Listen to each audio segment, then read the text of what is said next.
For my discussion board post, I wanted to choose somebody I really didn't know anything about, so I chose Flora McDonald. Flora McDonald was born in Scotland in 1772. She rose to fame initially in 1746 when she helped Charles Edward Stuart, also known as Bonnie Prince Charlie, escape to the Isle of Skye during the Jacobite movement. Stuart, who was challenging the English throne at the time, was almost captured in Scotland. Flora dressed him as an Irish maid named Betty Burke and helped him escape to France. When she was caught, she was in prison.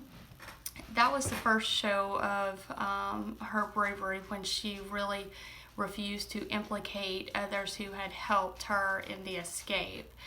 Some say she was placed in the Tower of London at this time, but there are no records that can back up this point. This is where her stories kind of started taking on a life of their own. It was said at the time that she was released from prison because King George II was charmed with her initial excuses for helping Stuart escape, when in fact she was actually pardoned along with several other prisoners in just a general pardon from the British government. When she was released, she, a couple of years later, married Alan MacDonald, and during this period, the British government was taking over the lands that were owned by the Jacobite supporters. So Flora and her husband moved to North Carolina. In North Carolina, her husband became a brigadier general fighting for the British.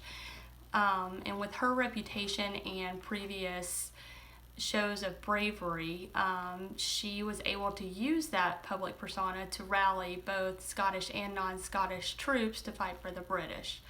Her husband was captured during the Battle of Moores Creek Bridge, and Flora was then asked to take an oath of support for the American cause, but refused, so had to leave North Carolina.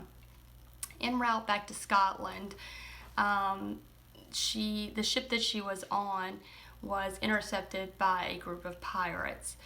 And a popular but untrue story about Flora was that during this capture of the ship, Flora, who was showing more bravery, refused to go below deck, but instead wanted to stay on top and cheer on the sailors who were taking her home.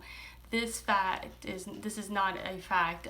She actually was injured, but she was injured while she was leading the other women of the ship below deck. She slipped and fell.